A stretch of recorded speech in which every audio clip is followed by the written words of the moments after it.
Welcome to icon Ganesh sir official YouTube channel. మరి ఈ రోజు మన ప్రశ్న, ఈ క్రింది వ్యాఖ్యలు సరైన వ్యాఖ్యలను గుర్తించండి. ఆప్షన్ ఏ, కాకతీయుల కాలం నాటి చిత్రకళను నవకాశి అనేవారు. ఆప్షన్ బి, నవకాశి చిత్రకారులు కాన్వాసు గుడ్డపై పురాణ మహాభారత గాథలను అత్యంత కళాత్మకంగా చిత్రీకరించేవారు. ఆప్షన్ 1 ఏ మాత్రమే, ఆప్షన్ 2 బి మాత్రమే, ఆప్షన్ 3 ఏబి మాత్రమే, ఆప్షన్ 4 ఏబి కాదు. రైట్ ఆన్సర్ వచ్చేసి option 3 is the right answer. ఓకేనా? రైట్, ఇది రైట్ ఆన్సర్. నేను ఏంటి అనేది ఇక్కడ చెప్తాను చూడు.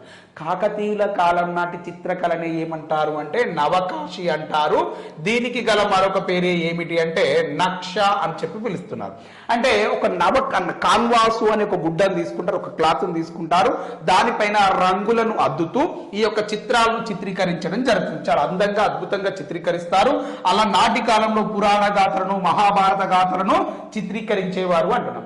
మరి నాటి కాలంలో నవకాశి నక్ష అంటున్నాం కదా. మరి కాకతీయుల కాలంలో చిత్రకళ